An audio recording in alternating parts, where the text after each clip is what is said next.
All right, guys, welcome back to another episode of the Tennis Fans Podcast. This is Tuck. And this is Tree. Yep. So this week, I think we wanted to talk about because like a lot of people asked us what they were curious about like why we started a podcast and what our podcast is about, and it's interesting to people that are already kind of know a little bit about tennis or are already in some way involved. For the people that don't have that background to begin with, like it's easy for them to just kind of like tune out and just like not check it out at all. And I think this is a good chance for us to take a little bit of a deeper dive into tennis and try to appeal to the masses. I guess just to start it off, like maybe we can kind of talk about like the general like scoring and stuff, because I think that's the part of tennis that's not all too straightforward. You usually say game, set, match. Yeah. Right?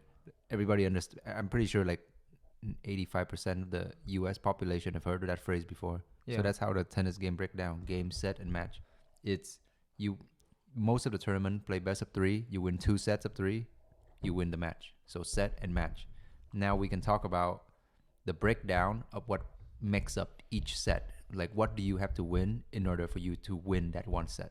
So yes, the winning score most of the time is 6-0, 6-1, 6-2, 6-3, 6-4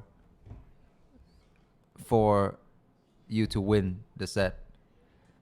You can't win the set 6-5 because most of the time when you win one game and your opponent take turn winning the other game and you guys both get to 5-all, you have to win by 2. I think we can kind of put it even simpler, right? So basically the initial rule is first to 6, but then if you both get to 5, then the goal is to win by 2.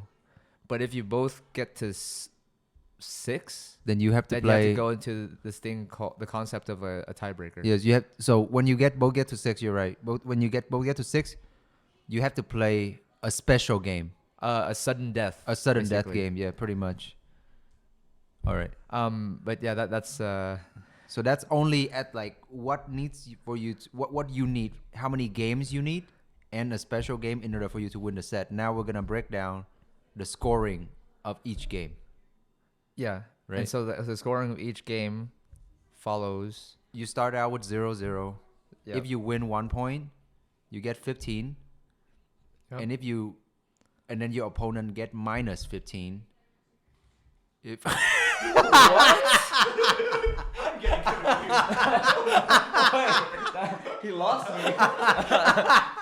So the scoring of each game basically follows the format of 15, 30, 40, and then game, as opposed to like, let's say like if in any other sport you could just count like 1, 2, 3, 4. Yeah. So is it you have to win? You have to win. Okay. 4 let's points. just. How many points do you have to win a game? You have to win 4 points. 4 points. All right. So the first point is 15. The second point is 30. The third point is 40. And then that point. And then you have 50. to win that to Not 50? No. All right. In order to cap. Dude, what are you saying? I'm trying to play a part of the member who doesn't know tennis right now. Okay. Right? Okay, yeah. That's what they would ask you. Okay, just do that.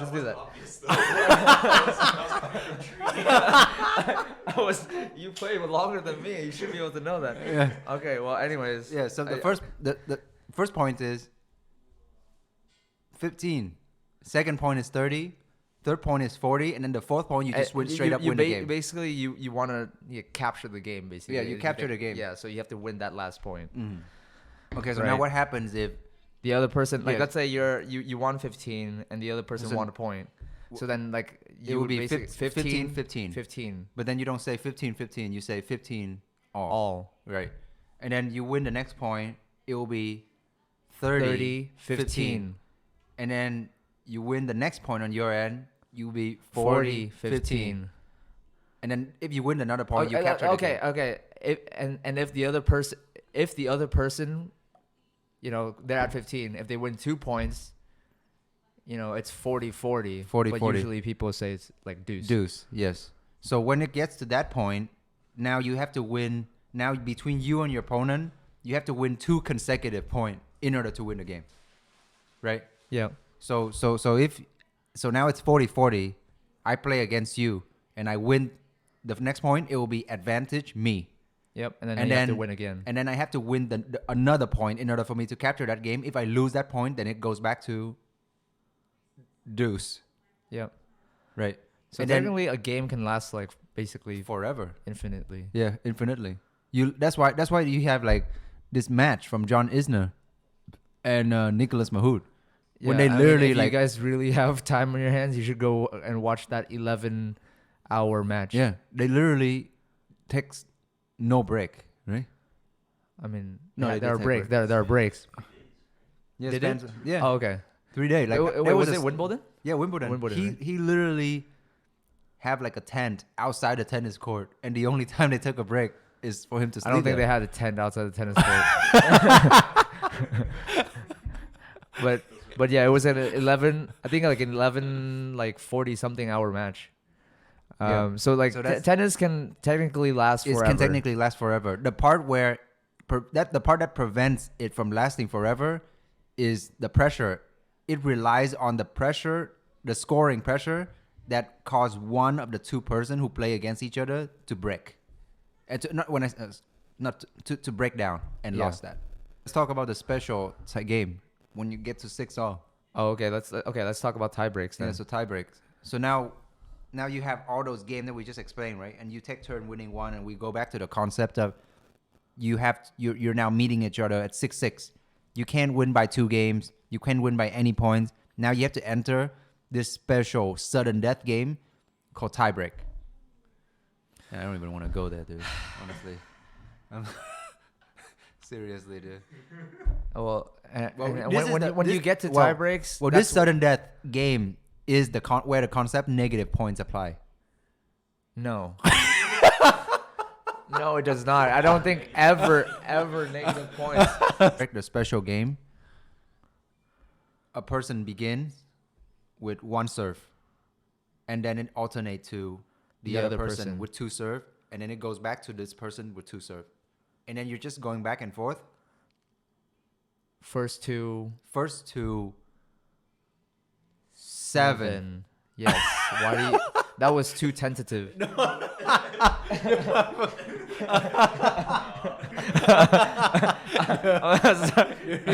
I'm starting to feel like we shouldn't be called the tennis fans. First to 7. First to 7. Will win the super tiebreak, and in Oh turn no, the okay. set. Well, first to 7, and they like the person that gets first to 7 will win the tiebreak. The tiebreak, which in turn will win the set for that person. But if You both people Also get to 6-6, then you have to, to win, by 2 points. Yes. So this is the concept in the tiebreak where it goes. So you know the part about where we talked about like the game. This is different because this is the point now. 6-all on the point. So now you just win by 2 points, 2 points, 2. You have to win 2 points in a row when both get to 6 points and 6 points each to win the tiebreak, which allow you to win the set. Yeah. Okay. So to Chris, to wait, make just do a quick check. Chris, just imagine yourself as a person who knows nothing about tennis whatsoever. Have you find this helpful so far? Once you guys edit it, it'll probably be a little bit. no, because like he interjects with like, oh, negative points. Like, what the hell does that even mean? No, but that was it. okay. We did it. But yeah, with the tiebreaker, the rule is to, first to 6, if both people. Oh, okay. The goal in a tiebreaker and the goal in a tiebreaker is to first to 7, To 7, yes. right? And But if you get both players get to 6, basically 6-all, yeah, then either one have to win by 2 yes, in order to take the tiebreak. yes, yes. And that's why also this is a part of the game where it could go on forever because I've seen like tiebreak that goes up to like 40, 50 points just because they couldn't win 2 points in a row. So, yes, that's it. That's tennis. scoring system. Yeah. Well, I mean that's covering the that's covering the scoring format of the games and the sets. Yep.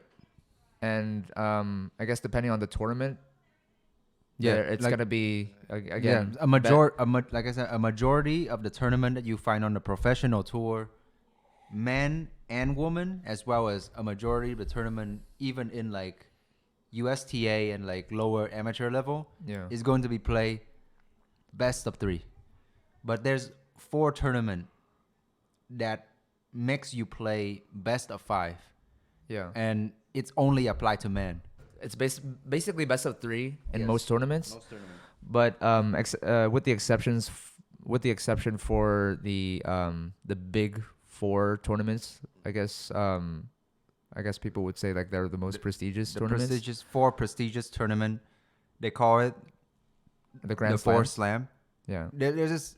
I don't even know when I'm gonna get into this right now, but you technically should only call it Grand Slam if you win all 4. Is what I've heard before.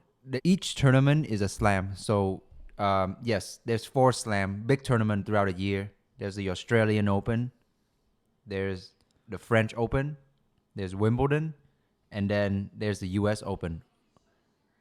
All of them play on 3 different surfaces, and all of those require for the men's side to play best of 5, meaning you have to win 3 sets. Hey, I'll end it at this.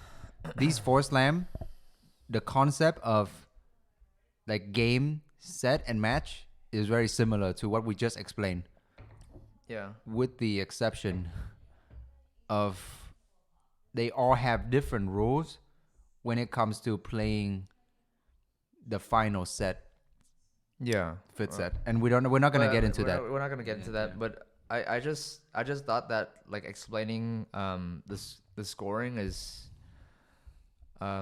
pretty necessary, because like Yeah. if you don't really get the game, then like you're not gonna like even attempt to like really get into it, I think. Yeah, but, begin with. no, I agree, and I think we did a fantastic job explaining the score. I was gonna, I was gonna say the only thing I was gonna say is like, for me personally, like, I think I may have said this before, but like I get into tennis first and foremost because I watch like the cool points. You know, one person playing another, just understanding like the back and forth between trying to beat each other in a point. So I think Yeah. it's pretty cool. But yeah, understanding the scoring system is important. So I mean, maybe you can kind of get into it a little bit, like how, like what is sort of like the interesting part about tennis that really got you into it, right? Because Yeah. you were kind of talking about like maybe like watching, and it's like the thing that really drew you in initially was just seeing all these guys like pull off like these crazy points, and you going out there like maybe even like trying it yourself or something like Yeah, that, right? no, yeah, that was it. It's like when I first watched tennis, I remember I saw Roger Federer for the first time. He's the very first player that I've seen. I've seen other tennis player before, but like he's the first player that I actually really watched closely. And he, it was 2004 Wimbledon, and when he was start dominating, and he would just hit all kinds of crazy shot. I was like, whoa, how do I do that? I had no idea about the scoring system whatsoever. I just see him do it, and I'm like, wow, I want to go out there and I want to replicate that. But with one caveat though, the one difference, because why I like it is because I grew up playing badminton and table tennis, so Yeah. I know the concept of like, they all have different rules, right? But Yeah. they're typically all racket sport. Yeah. And they all follow the same concept of like you hitting a shuttlecock in or out. Yeah. And you play all these extravagant shots, and the same case with table tennis. Yeah. It's just this sport, all of a sudden, like I never seen it being played on the grass, something before. And then all of a sudden, like the court is bigger, it looks harder, and the players hitting all these amazing shots. And then again, no idea about the scoring system or what we just talked about. Purely just a fan, a racket sport fan, just trying to see 2 players try to beat each other. And I was like, wow, that's cool. Yeah. Because I already know table tennis is a very similar kind of sport. It's just smaller. And then on top of that, I see a variety of player. The reason, the one difference is, and I could be completely off because I haven't played a lot of table tennis since, but it's very clear and apparent in the different style of players. Like in tennis, you can clearly see like what a person's strength is, what a person's weakness is. So I see like Federer, this guy who looks like he's an all-rounder, moves amazing, hit all these like really easy finesse shot. And I see Nadal, who's like a completely different build of tennis, just like Yeah.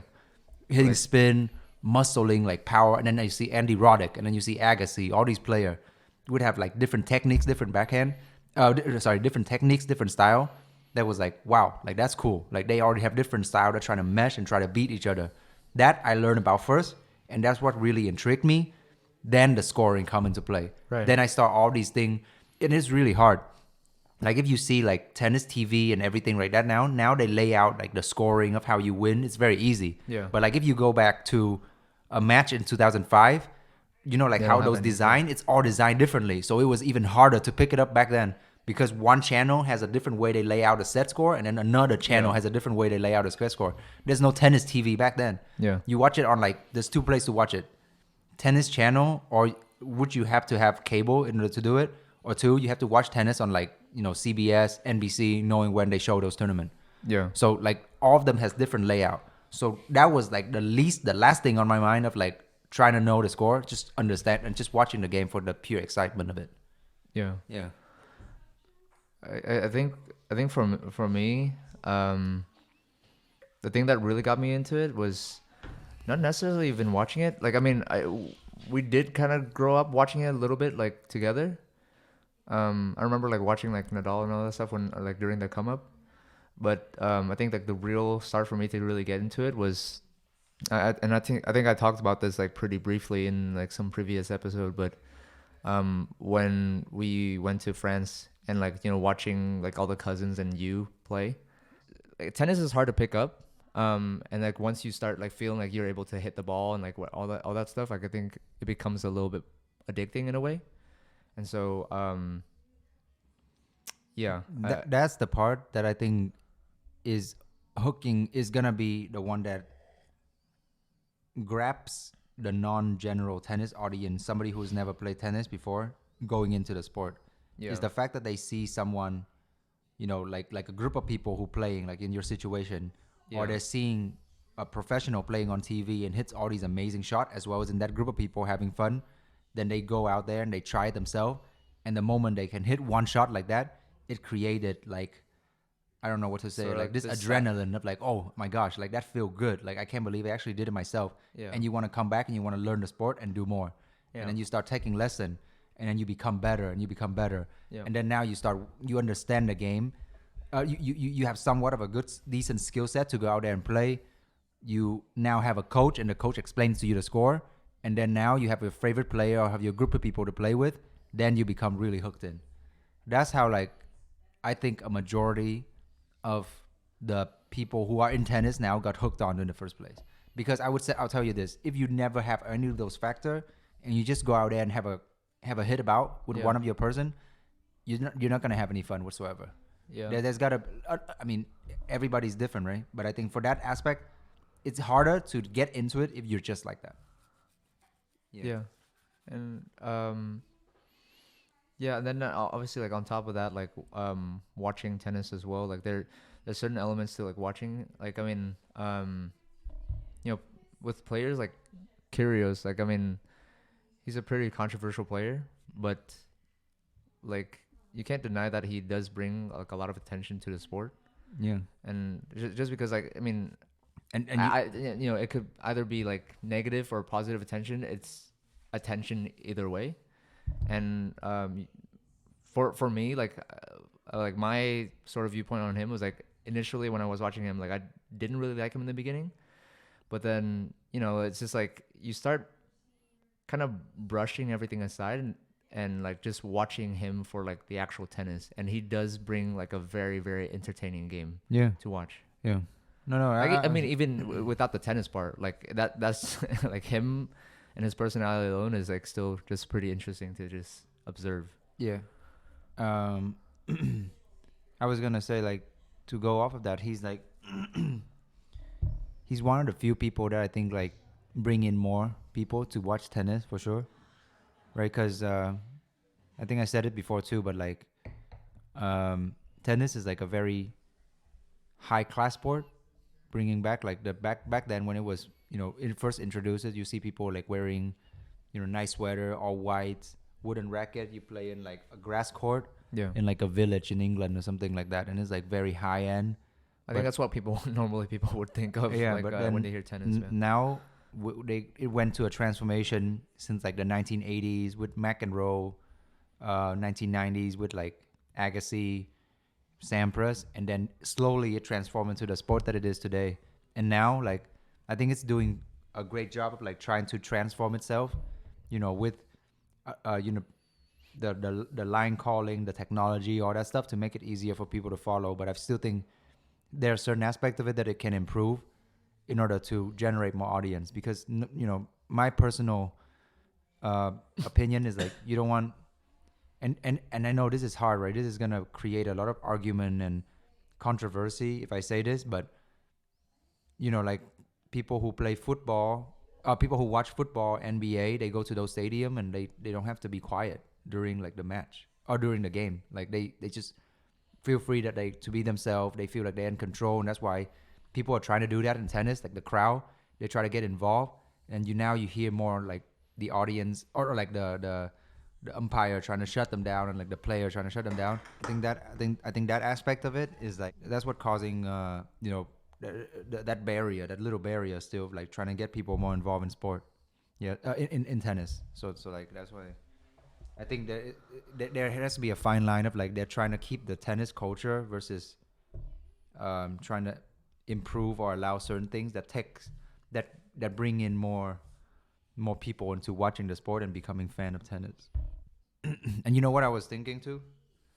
Like going back to the point of like, oh, now you're like you see professional player play, you have your group of friends. I remember what really hooked me into is when I got first my tennis racket. It was like a racket from Big Five or something. It looked nothing like the racket that Roger Federer used, but they painted it to look like Roger Federer. And I was like, dude, this is a racket that Roger Federer uses. It was like a Wilson something red. I still see it like posted online someday, but it was like an aluminum racket. Yeah. And I like cherished that racket. And I was like really into it and like shine it every single day. And it's just becoming like obsessive. Yeah. So I mean, like I actually had it like written down as like one of the topics I wanted to talk about at some point. But like I think like the also like another fun part of tennis is like people like to have everything feel like very personal to them. Yeah. And so like when you're talking about like gear and stuff, right? Like you can really like customize it to the point where like you feel like this is yours. Like this is like suited to like you and your style, right? And so like yeah, like I mean there's a lot of like hobbies out there where like people like do that with I don't know, like custom like computers, custom keyboards and all that stuff. And I mean I would say it's the same for tennis. Like you got like a bunch of components where it can very much be personalized. Like obviously the racket, but then there's also like the different types of strings and how you can customize the weight and all that stuff. I think it's like a I don't know, like it's a fun aspect of the sport. Yeah. You can kind of get into. Yeah, it's a lifestyle. Like people do that. People like buy a bunch of like tennis outfit because they see the pros using it. Yeah. And then that's what crazy is. Like now, a few weeks ago, we went to a friend's birthday party at like a pickleball tennis court, and these are just like pickleball players, and one of them donned like a Coco Golf shoes, like New Balance. Yeah. So you can see like tennis is like trying to reach out and make it become more of a style now. Yeah. To like play, and then like things are more colorful than back then, where it's just all white. Now it's like colorful. The design is different. They're making it look more like appealing to people outside of tennis. Yeah. So I think it's doing a good job. I mean, just as like people would wear like basketball shoes casually, you know. So I mean, like it's cool that they're trying to branch out and just appeal to like the general masses. I guess briefly on like just competitive, right? You mean you yourself can also like go into tournaments and like sort of like develop this sort of and competitive scene for yourself and test yourself against different level against like other players, different people. And I think that's like another aspect to where you can kind of, it comes addicting for some people in a way, because like then they can kind of practice and compete and then see where they stand. I mean, with like any other sport, like this is like sort of like a test, and so like I think that's like another like layer of tennis. Yeah, where but it that's can- like the latter layer. I feel like, yeah, because you have it's a while. Unlike no, like a lot of sport, dude. Like you have to get to a point where you like really not really good, but like good enough to like compete. So I think like it's more of like people are getting into it now. They become obsessive. They try to, depending on your age, of course, but like they become more obsessed with it. They buy their gear now. They couldn't stop thinking about it, and now they go out, play more, want to use their gear, becoming better player. And then when they get to the point, I'm like, oh, maybe I should enter the tournament. And they enter a tournament. They test themselves. They're like, wow, like maybe I can really do this. Or if they lose, they get discouraged, but then they go back then and work on their craft, and then they come back and play more tournament. And that phase of it is like the latter phase when I feel Yeah. like people get really hooked in. yeah. Yes. We can get into like our personal preference in terms of like gear and all that stuff. So I mean, I was just wondering, like, I mean, obviously I know, but like for the people that are listening, like you can kind of talk about, you know, what sort of gear that you usually train with, and maybe a little bit Yeah, I usually train with currently maybe. yeah, I'm currently playing with the Wilson Ultra V4 Yeah. 100, and I really like it, but I think I have about like 60 other rackets that I'm trying to sell. Is there a reason why you like not commit to one? Because like if you see people on the tour, like they normally like they try to stick to one racket, and is there any reason that you choose to switch between like 5 rackets, It's 5-6 rackets? it's like for me personally, it's just an addiction. Like I just like the feeling of hitting with different rackets, and just watching player play it. And then I was like, wow, that racket looks cool and shiny, and I want one like that.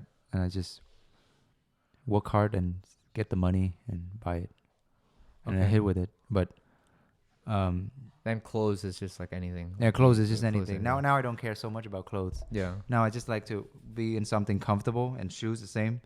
But Yeah. like rackets, I like rackets. Yeah. I think generally before for me, like in terms of clothes, like I used to, because I'm such a like I'm gonna say I'm a pretty big fan of Rafa, and I would just go out and like specifically just buy like Rafa gear. But Yeah.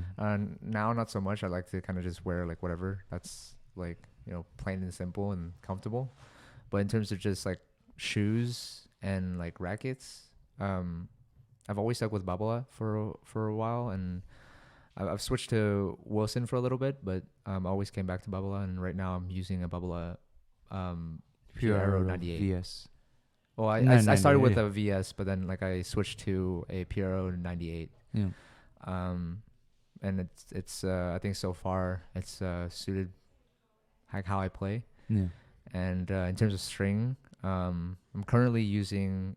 I used to use the Kirschbaum Spiky Black Shark 17 gauge, but that proved to be like not very cost effective, because I would just be breaking strings like crazy, because it's 17 gauge is very thin. I guess we can just leave the technical details out of it, but yeah, that's what I play with. And shoes, I generally stick to Nike. And yeah, maybe a specific model, Zoom Zero, but yeah. I also use Nike shoes. And right now I'm using the Vapor Pro. I'm between a Vapor Pro and a the Nike Cage 4 from that Nadal that Nadal endorsed. Yeah, but I like tennis gear. I would say that I'm a very big tennis gear. That's just kind of like a general like dig into like how personal it can get in terms of like the gear that you use every single day when you're practicing and stuff. And as just part of the hobby, and like that's up to you to kind of just like, you know, discover for yourself. And I think that's like the fun part of it, is that you get to really make it your own. But yeah. So I mean, I think just to wrap it up, like I honestly like that the purpose of this episode is to really to just try to appeal to people that aren't already too familiar with tennis. Yeah. And hopefully you guys go and somehow get yourself involved. I think like it's the sport itself has a lot to offer. Yeah. And in I would, terms of like entertainment, I think quite a bit to offer. Yeah. Yeah. And then we would love to hear if you're already like a tennis player and been a fanatic over these years. We'd love to hear your story of how you got into tennis in the first place. Of course, the things that we just said on this episode is more about our experience and what we believe the experience is. But if you have a different story, a different perspective, we'll love to hear about it in the comment section. Yeah. Yes. And of course, we are at the Tennis Fans on most social media platforms. I think on Instagram, Twitter, and YouTube as well. Yeah. Yeah. So hopefully you guys check us out, and or if you're already listening, like hopefully you guys tune in, and we'll see you guys on the next episode. Yeah. Thank you for listening. Thank you.